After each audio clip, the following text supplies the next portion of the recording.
Hello all, hope you all are well. तो चलिए आज एक बहुत ही इंटरेस्टिंग क्वेश्चन डिस्कस करते हैं based on the chapter circles. और ये जो क्वेश्चन है ये from the examination point of view भी बहुत ही इंपॉर्टेंट रहेगा, तो इसको अच्छे से समझिएगा।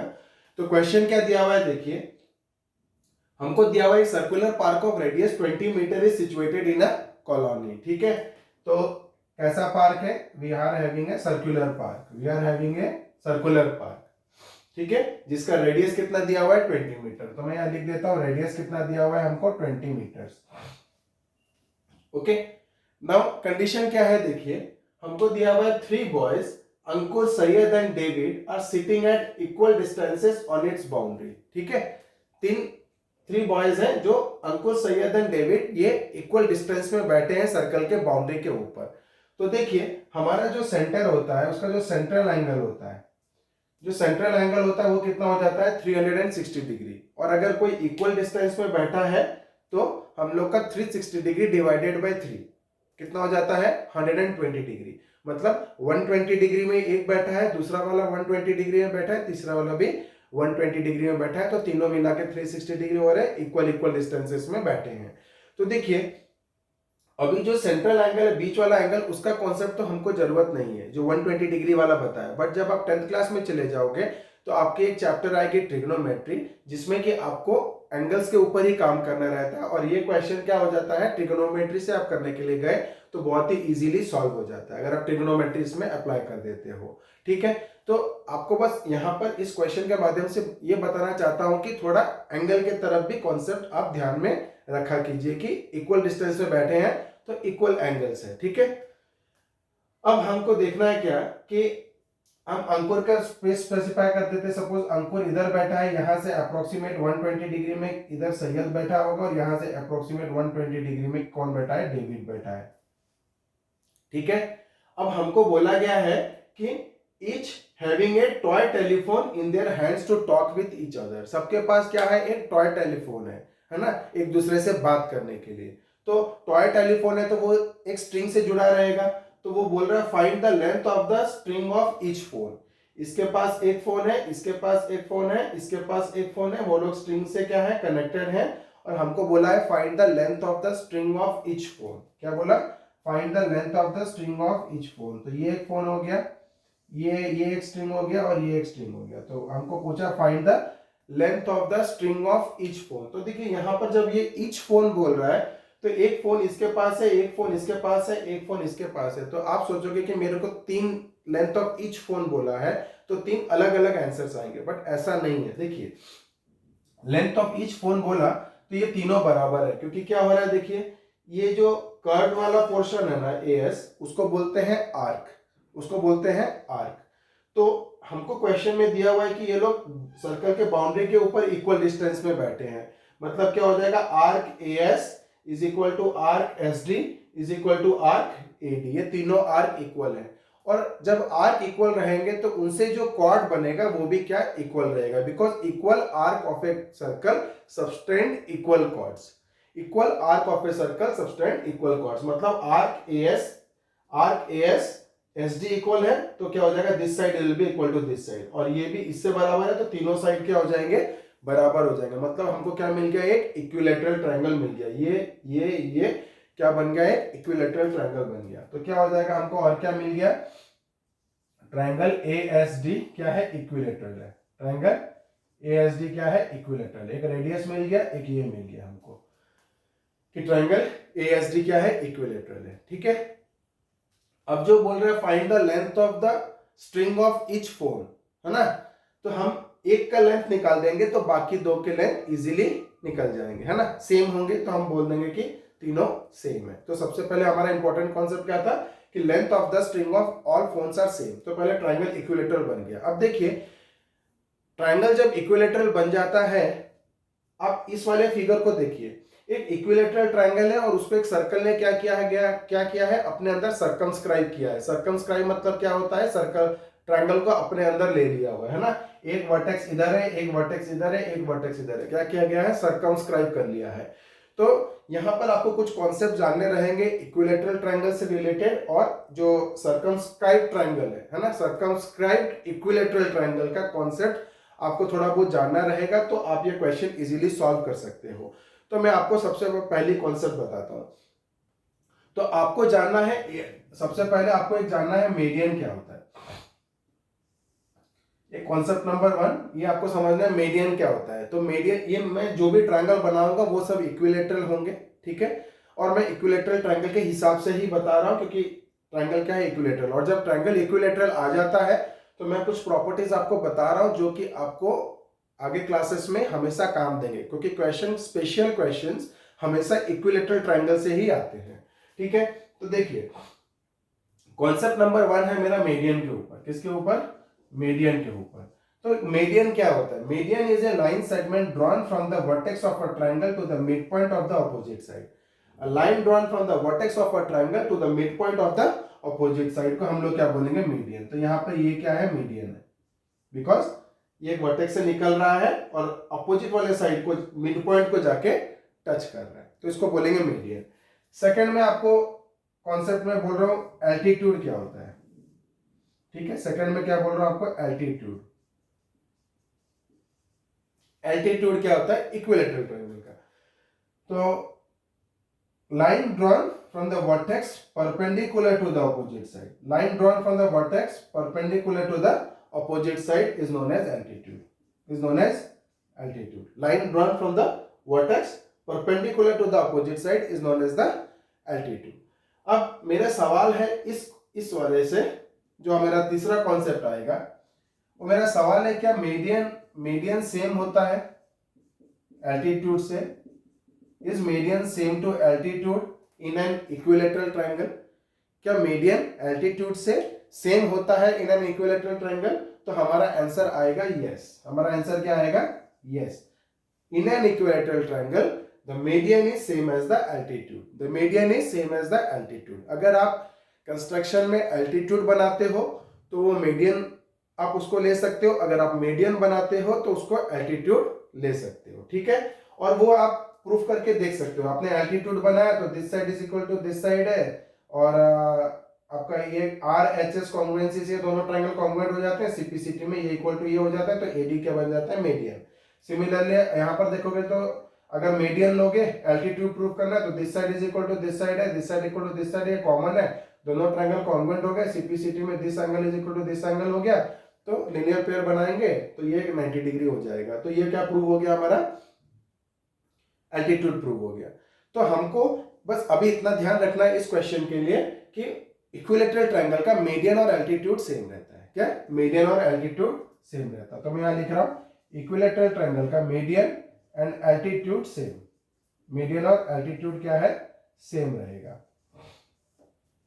ओके, नाउ नेक्स्ट कॉन्सेप्ट आता है हमारा क्या? ये जो सर्कमस्क्राइब्ड ट्रायंगल का, क्या सर्कमस्क्राइब्ड इक्विलेटरल ट्रायंगल का कॉन्सेप्ट, उसका देखिए। सबसे पहले आप ध्यान दीजिए कि ये जो सर्कमस्क्राइब्ड ट्रायंगल बनता है ना, सर्कमस्क्राइब्ड ट्रायंगल जो बनता है, इसको जानने का पहले हमको एक पॉइंट हमको जानना पड़ेगा किसके बारे में? सेंट्रॉइड के बारे में। तो कॉन्सेप्ट नंबर 4 क्या हो गया? सेंट्रॉइड। क्या हो गया? सेंट्रॉइड। सेंट्रॉइड क्या होता है? ठीक है, तो सेंट्रॉइड क्या होता है? अगर आप ट्रायंगल के मीडियंस को बना दिए और तीनों जो point of intersection of the medians is known as centroid. क्या? The point of intersection of the medians is known as centroid. मतलब आप ट्रायंगल्स के सेंट्रॉइड को बना, ट्रायंगल्स के मीडियन को बना दिए और वो जहां पर एक दूसरे को कट करेंगे उस पॉइंट को हम लोग बोलेंगे सेंट्रॉइड, ठीक है। तो मान के चलो एबीसी एक इक्विलेटरल ट्रायंगल था और आपने क्या किया कि ये मीडियन बनाया, ठीक है, एडी एक मीडियन बनाया और ये एक मीडियन बनाया बीई, मतलब ये इक्वल टू ये है, ये इक्वल टू ये है, और एक आपने क्या कर दिया वर्टेक्स सी से अपोजिट साइड को बना दिया मीडियन, ठीक है, समझ एफ। ये तीनों जहां पे मिल रहे हैं ना, ये तीनों जहां पे मिल रहे हैं उस पॉइंट को हम लोग क्या बोलते हैं? Centroid. The point of intersection of the medians is known as centroid. The point of intersection of the medians is known as centroid. अब ये सेंट्रॉइड का बहुत ही इंटरेस्टिंग फीचर क्या है कि अगर आप इस सेंट्रॉइड के पॉइंट पे अगर आप कॉम्पास रख देते हो, क्या रख देते हो? कॉम्पास, ठीक है। सेंट्रॉइड के पॉइंट पे आप रख दिए कॉम्पास और यहाँ पे क्या रख दिए? उसका कॉम्पास का पेंसिल, और अगर आप इसको लेकर ऐसे घुमा दोगे तो आपका क्या आ जाएगा? मतलब यहाँ पर आपका कॉम्पास रहा, यहाँ पे आपका पेंसिल रहा, और यहाँ अगर आप घुमा दोगे इस डिस्टेंस को लेके तो एक सर्कल बन जाएगा, एक सर्कल बन जाएगा। इसका मतलब ये तो था सेंटर ऑफ द सर्कल, और उसके पहले वो क्या था, centroid of the equilateral triangle. क्या था, centroid of the equilateral triangle. तो वैसे तो आप कोई भी ट्रायंगल का सेंट्रॉइड से अगर सर्कल बनाना चाहो तो बन जाता है, बट हम यह स्पेशल केस में अभी हम देख रहे हैं कि हमारा एक जो नेक्स्ट कॉन्सेप्ट जो हम लोग का जानने का था कि क्या सर्कमस्क्राइब्ड ट्रायंगल में सेंटर और सेंट्रॉइड सेम रहेगा क्या, ठीक है, क्या सर्कमस्क्राइब्ड ट्रायंगल में सेंटर एंड सेंट्रॉइड सेम रहेगा क्या? तो आंसर क्या है, यस। आंसर क्या है, यस। सेंट्रॉइड और centre of the circle same रहेगा। तो नेक्स्ट कॉन्सेप्ट हमारा क्या हो गया, सेंटर एंड सेंट्रॉइड सेम रहेगा, ठीक है। अब एक लास्ट कॉन्सेप्ट जो मैं आपको बता दूं, जो कि वो भी बहुत इंपॉर्टेंट है। लास्ट कॉन्सेप्ट क्या है, देखिए ये हमारा हो गया इस क्वेश्चन के लिए सिक्स्थ कॉन्सेप्ट, ठीक है। वो क्या है कि the medians of a triangle divides, medians of an equilateral triangle divides it into 2:1 ratio. क्या, 2:1 ratio. Suppose A B C एक इक्विलेटरल ट्रायंगल है, ठीक है।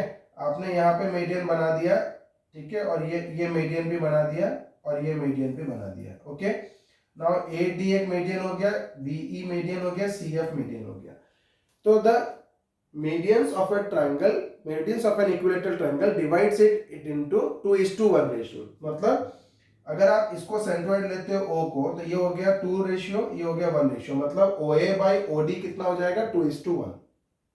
सिमिलरली BO बाई OE कितना हो जाएगा, 2:1, और CO बाई OF कितना हो जाएगा, 2:1। कहने का मतलब है जो मीडियंस एक दूसरे को डिवाइड करेंगे, है ना, तो वो बड़ा वाला पोर्शन 2 पार्ट हो जाता है और छोटा वाला पोर्शन 1 पार्ट होता है। तो हम लोग का क्या है next concept, medians of A triangle divides it into 2:1 ratio, 2:1 ratio, ठीक है।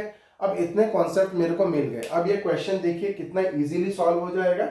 और अगर आपकी कॉन्सेप्ट जितनी मैंने बताई, अगर उसमें आपको कुछ भी डाउट है तो आप काइंडली कमेंट सेक्शन में मुझे कमेंट कर दीजिए, तो मैं उसको भी आपको सॉल्व कर दूंगा, ठीक है। तो आगे चलते हैं, अपन इस क्वेश्चन को सॉल्व करते हैं, ठीक है।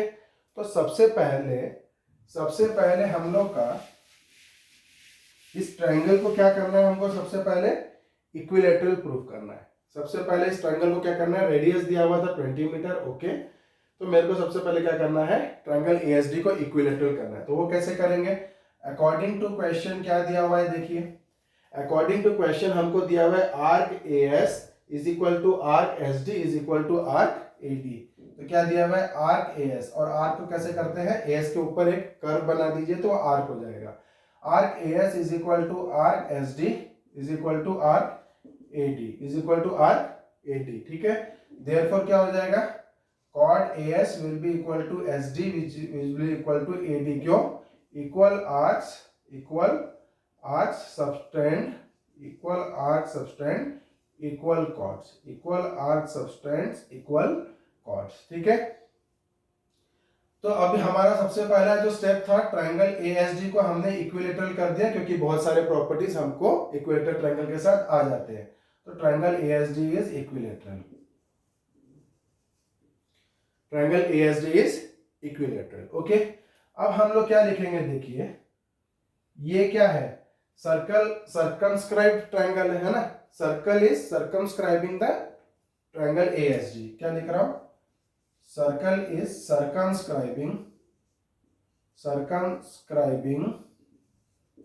The triangle ASD। इसको सर्कमस्क्राइब कर रहा है, इसको सर्कमस्क्राइब कर रहा है। देयरफॉर हम लोग क्या करेंगे, centre will be, therefore centre of circle, therefore centre of circle is same as centroid, is same as centroid, is same as centroid, ठीक है। सिंस ये सर्कल इस ट्रायंगल को सर्कमस्क्राइब कर रहा है, तो हम क्या बोल सकते हैं, centre of the circle is same as centroid, ठीक है। और सेंट्रॉइड क्या होता है, the point of intersection of the medians. क्या होता है, point of intersection of the median. तो एक मीडियन हम बना देते हैं, अब हमको पता चल गया कि मीडियन यहीं से पास करेगा, क्योंकि सेंटर ऑफ द सर्कल और सेंट्रॉइड क्या हो गया, सेम हो गया। ठीक है, अब इसका मैं नाम ले लेता हूं, मान के चलो एम। ठीक है, ठीक है।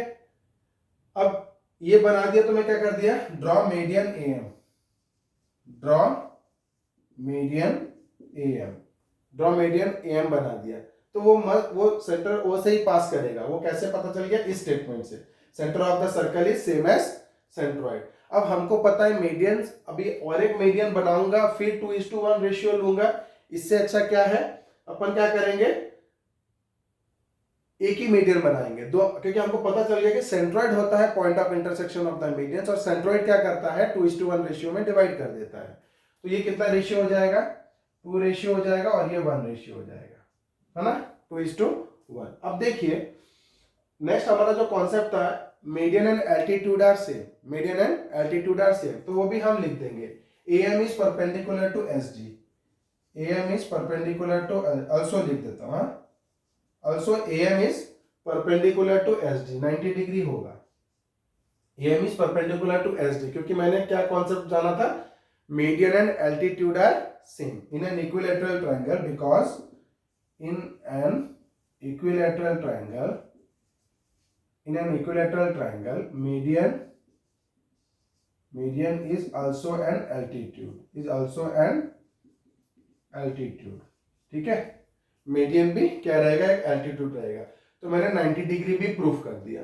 अब देखिए मेरे को लेंथ ऑफ द स्ट्रिंग निकालना है, क्या निकालना है, लेंथ ऑफ द स्ट्रिंग। तो या तो मैं AS निकालू, या तो मैं SD निकालू, या तो मैं AD निकालू, आपकी इच्छा। तो देखिए सबसे पहले मैं सपोज मन में ठाना कि मैं क्या निकालने जा रहा हूं, AD निकालने जा रहा हूं। क्या निकालने जा रहा हूं, AD निकालने जा रहा हूं। मेरे पास एक राइट एंगल ट्रायंगल है जिसमें एक एंगल मेरे को 90 डिग्री है, तो मैं पाइथागोरस थ्योरम डाल सकता हूं, बट मैं AD निकाल सकता हूं पाइथागोरस थ्योरम से, बट मेरे को बाकी दो साइड पते होने चाहिए, मेरे को बाकी दो साइड मालूम होने चाहिए, तो मैं निकाल लेता हूं। ठीक है, तो ध्यान दीजिए कि अगर सबसे पहले आपको क्या करना है कि आपके पास अननोन क्या क्या है, ये AD की वैल्यू है कि आपके पास नहीं है, MD की वैल्यू है कि आपके पास नहीं है, AM की वैल्यू है कि आपके पास नहीं है। सिर्फ हमको क्या दिया था, एक रेडियस दिया था 20 मीटर। क्या दिया था, एक रेडियस हमको दिया था 20 मीटर। तो मैं देख रहा हूं कि ये जो रेडियस है, ये रेडियस है, मतलब OA दिया सिर्फ 20 मीटर, तो मैं क्या AM निकाल सकता हूं, यस, क्योंकि मेरे पास रेशियो आ गया है। क्या आ गया, रेशियो आ गया। OA बाई OM का रेशियो कितना है, 2:1, और OA की वैल्यू कितनी दी है, सेंटर से लेके यहां तक क्या रेडियस है, ये रेडियस है, तो रेडियस की वैल्यू कितनी दे दी है मेरे को, 20 मीटर। तो उससे मैं क्या करूंगा, OM निकाल लूंगा, फिर OM को OA से ऐड कर दूंगा, तो मेरा क्या निकल जाएगा, AM। मेरा क्या निकल जाएगा, AM। एक साइड तो निकल गया, एक साइड तो निकल गया। और देखिए ये पूरा का पूरा इक्वल था इसके साथ, है ना, तो कुछ ना कुछ रिलेशनशिप उनके बीच में आ जाएगा। पहले ये तो निकाल लें, है ना। तो क्या है, देखिए हमको पता है OA by OM is 2:1 ratio. क्या लिखेंगे, बिकॉज सेंट्रॉइड या मीडियंस इंटरसेक्ट या medians divide each other in 2:1 ratio. क्या हुआ, medians divide each other in 2:1 ratio. Okay, तो क्या हो जाएगा, OA बाई OM हो गया 2:1। OA की वैल्यू कितनी है हमारी, रेडियस है 20 मीटर्स, तो कितना हो जाएगा, 20 by OM is equal to 2/1, तो विच इंप्लाइज कितना हो जाएगा, 2OM is equal to 20, which implies OM कितना हो जाएगा, 10, है ना। ये 2OM है ना, तो OM कितना हो जाएगा, 20/2, तो कितना हो जाएगा, 10 मीटर्स। OM कितना आ गया, 10 मीटर्स। ओके, अब OM की वैल्यू मेरे को मिल गई कितनी, 10 metres. OM is equal to 10 metres.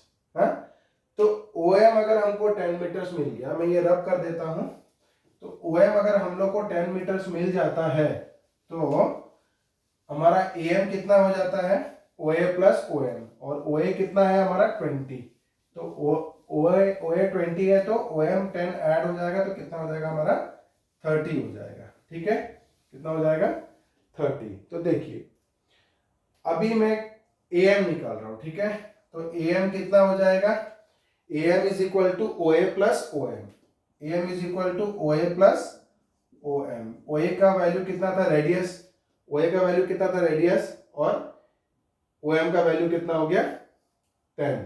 तो 20 प्लस 10 कितना हो गया 30 मीटर्स। क्या हो गया 30 मीटर्स। अब देखिए हमको, मैं ये रब कर दे रहा हूं, ये ए एम मेरे को मिल गया, ट्रायंगल का ए एम मिल गया 30। अब मेरे पास डी एम मिल जाए तो मैं क्या निकाल दूं, ए डी निकाल दूं, तो वो है नहीं मेरे पास, लेकिन तीनों साइड्स बराबर दिए थे। तो देखिए अगर मैं ये कॉन्सेप्ट, देखिए ये भी आपको अच्छे से समझना है, A S is equal to S D is equal to A D है। ठीक है, अगर मैं इसको x लेता हूं, इसको मैं x लेता हूं, तो उसके आधे को क्या लेना पड़ेगा x/2, है ना। dm क्या है, उसका आधा है, क्योंकि perpendicular drawn from the centre to the chord bisect the chord, perpendicular drawn from the centre to the chord bisect the chord. तो मैं अगर ये तीनों साइड को x लेता हूं तो उसका आधा साइड को x/2 लेना पड़ेगा। तो ये x हो जाएगा, ये x/2 हो जाएगा। तो आपको एक फ्रैक्शन को सॉल्व करना पड़ेगा। अगर आप इसको 2x ले लेते हो, अगर आप इसको 2x ले लेते हो तो तीनों साइड क्या हो जाएंगे 2x 2x 2x, और उसका आधा क्या हो जाएगा dm क्या हो जाएगा x। ठीक है, तो अगर मैं साइड को 2x लेता हूं तो ये कितना हो जाएगा x, ये कितना हो जाएगा 2x। तो क्या हो जाएगा, मुझे फ्रैक्शन को सॉल्व करना नहीं पड़ेगा, फ्रैक्शन को सॉल्व करना नहीं पड़ेगा। तो हम क्या लिखेंगे, एक साइड निकल गया, अब md निकालना है। ठीक है, तो उसके पहले मैं क्या कर रहा हूं, let as is equal to sd is equal to ad is equal to 2x ले रहा हूं उससे। ठीक है, देयरफॉर क्या हो जाएगा, देखिए हमारा dm कितना हो जाएगा, dm is equal to half of sd, dm is equal to half of sd which is equal to x, which is equal to x। Reason क्या हो जाएगा, perpendicular drawn from centre, perpendicular drawn from centre to chord bisects it, centre to chord क्या हो जाएगा bisects it. तो dm निकल गया मेरा x और ad क्या हो गया मेरा 2x। ओके, अब मैं इस ट्रायंगल में पाइथागोरस थ्योरम डाल सकता हूं। मेरे पास इसकी वैल्यू है मेरे, और ये दोनों एक ही वेरिएबल है, तो एक इक्वेशन एक वेरिएबल, आंसर आराम से निकल जाएगा। एक इक्वेशन एक वेरिएबल है। ठीक है, तो हम लोग क्या लिखेंगे, in triangle AMD, in triangle AMD क्या हो जाएगा, हाइपोटेन्यूज का स्क्वायर, है ना, या ऐसे कर दीजिए परपेंडिकुलर का स्क्वायर, मतलब AM का स्क्वायर प्लस DM का स्क्वायर इज इक्वल टू कितना हो जाएगा AD का स्क्वायर। क्या डाले हम लोग, पाइथागोरस थ्योरम। क्या डाले हम लोग, पाइथागोरस थ्योरम डाल दिए। अब देखिए AM का स्क्वायर बोला है, AM का वैल्यू हमारा कितना था 30, तो ये कितना हो जाएगा 30 का स्क्वायर, कितना हो जाएगा ये 30 का स्क्वायर प्लस DM का स्क्वायर बोला है, DM कितना है मेरा x, तो x स्क्वायर, और AD का स्क्वायर कितना है 2x, तो कितना हो जाएगा ये 4x स्क्वायर, कितना हो जाएगा 4x स्क्वायर। तो अब ये कितना हो जाएगा, देखिए इसको इधर माइनस कर दीजिए, तो कितना हो जाएगा 3x square is equal to 30 का स्क्वायर, तो 30 का स्क्वायर मतलब 30 इंटू 30, तो x square is equal to कितना हो जाएगा, एक 3 कैंसिल हो जाएगा तो कितना आ गया 300। ओके, और यहां से जब हमको x निकालना रहेगा तो x क्या हो जाएगा अंडर रूट 300, तो कितना हो जाएगा 100 बाहर चला गया स्क्वायर रूट के, और रूट 3 अंदर ही फंस गया, तो कितना हो गया 10√3 मीटर्स। प्लस माइनस आएगा, लेकिन हमारा क्या होता है डिस्टेंस नेगेटिव नहीं होता है, distance can not be negative, तो हम क्या करेंगे उसको पॉजिटिव में लेंगे। ठीक है, तो प्लस माइनस 10√3 आएगा, but distance can not be negative. यहां पर क्या लिख देंगे, which implies x is equal to 10√3 metres, x equal to 10√3 metres, और रीजन क्या देंगे, distance can not be negative, distance can not be negative. ठीक है, तो बाकी माइनस वाले को रिजेक्ट कर दिए। तो इस तरीके से मेरा x का वैल्यू कितना आ गया, x का वैल्यू आ गया मेरा 10√3। क्या आ गया x का वैल्यू 10√3, लेकिन स्ट्रिंग का क्या था, स्ट्रिंग क्या था SD था, स्ट्रिंग क्या था हमारा SD था, है ना, तो ये SD था हमारा स्ट्रिंग, है ना, तो SD कितना हो जाएगा, ये x है तो ये भी x है, तो SD कितना हो जाएगा 2x, तो ये 10√3 है तो ये कितना हो जाएगा 20√3, कितना हो जाएगा 20√3। Therefore length of the string of each phone is 20√3 metres, क्योंकि हमारा 2x करना था ना, लेंथ ऑफ द स्ट्रिंग कितना था 2x था, तो आंसर कितना निकल गया 20√3 मीटर्स। तो होप ये क्वेश्चन आपको अच्छे से समझ में आ गया होगा, एंड अगर आपको मेरी एक्सप्लेनेशन अच्छी लगे तो kindly like and subscribe my channel. अभी के लिए इतना ही, बने रहिए मेरे साथ मेरे आगे वीडियोस के लिए, जहां पर और कुछ इंटरेस्टिंग क्वेश्चंस लेके आएंगे, और सारे कॉन्सेप्ट उस क्वेश्चन में जो इन्वॉल्व होने वाले हैं, अगर आपके प्रीवियस क्लासेस में छूट भी गए हैं या भूल भी गए हैं तो वो क्वेश्चन के दौरान ही मैं आपको अच्छे से समझा दूंगा। तो अभी के लिए इतना ही, बने रहिए मेरे साथ मेरे आगे वीडियोस के लिए। Thank you.